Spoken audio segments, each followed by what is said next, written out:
Flaum here, very excited to be with you here today and sharing a new tutorial. This time we're going to be talking about a basic pop-up card. Now, if you've not done one before, a pop-up card is exactly what it sounds like. When you open it, something is going to pop up. It's going to be dimensional. They are a lot of fun, and luckily, if you just log on to ScanNCut Canvas, you can download the pieces that you need. For this particular one, I found this rather basic pop-up card design free of charge. It's right there for me to use. And what I did was download just the card itself, the front and the inside. So the cover and the inside I downloaded onto a USB drive. If you have wireless enabled on your ScanNCut, you could use that as well. And then I cut it out of some scraps of paper just to see how it was going to look and how it was going to work. When I have a new design, I like to do this and kind of sketch it out before I get cutting because it's going to help me know sizes of shapes and different things that I'm going to use. Once I had this going really good, I got out my ScanNCut, pulled my USB drive out and inserted it right in. Then I just need to go to Save Data. And one at a time, pull those two designs onto my screen. Now I'm actually going to resize these down just a little bit because I don't want my card to be quite as long as the original. These patterns are great because you can absolutely customize them in this way. After I cut out the paper, and it is going to go ahead and, it's so nice, it's going to go ahead and make marks and perforate for you for all your folds. You don't have to do a thing. It's so easy. But once I've got those cut out, I'm just going to set them aside, then go back in the ScanNCut and cut a variety of stars out. I'm going to cut out a couple of different shapes, a couple of different materials.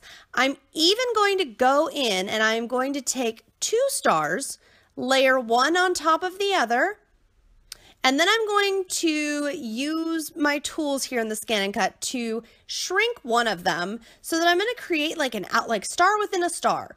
And I'm going to cut them out in this way. This is going to give me a lot more variety. It's also going to give me a lot of texture and depth besides just having full stars. Once everything is cut out, it's time to fold. Now, as you look at the card, it's going to just give it a minute. As you start to fold, at first, it maybe doesn't want to fold the way you want to, but as you start to get that little fold in there, you'll see it will all fold beautifully, and then just do a nice firm fold. You could use a bone folder if you have one or want to. I didn't find it necessary for this design. Now the inside of the card is going to have the little pop out, the pop up, I suppose I should say, and the outside is just the exact same size of cardstock, solid, so that you can put that on the outside so that that little indentation and that little hole aren't going to show from the outside of your card.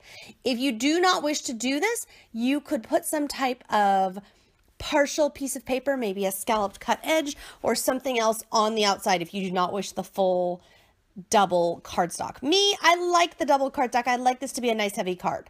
So now we really get into the fun. I've also cut out the word celebrate and as well as all my stars, which you can see how those empty stars, how great they look. So what you're going to do is just play around, see which materials, see which colors you like, where you like. And once you've decided, you know what, I'm really happy with how these are all laying out, and you've opened and closed the card to make sure it will work, go ahead and glue everything down.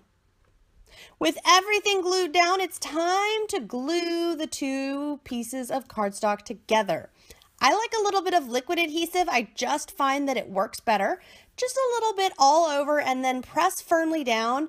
And I just found that just pressing it down firmly just for a minute worked. It was long enough to let the adhesive really stick and dry. And then it's time to move on so that we can do the front of this card. Now you've got a lot of options always. I thought it would be fun to do something that would hold it all together because there's so much on the inside of this card. I wanted it fairly simple, but also I wanted to make sure that when we put this all together, everything would hold together, but also that the front was not overwhelming. In fact, I wanted the front to be just a little bit underwhelming so there's a real wow factor when we open it up. To do this, I took a 1-inch strip of cardstock and I just folded it around my card and taped it up. And then I used some of the leftover star cutouts that I did not use on the inside, and I just adhered them all over the front. To add just a little more fun, I added a little bit of glitter glue, a few buttons, even a few little beads. Whatever finishing touches you would like, go ahead and add.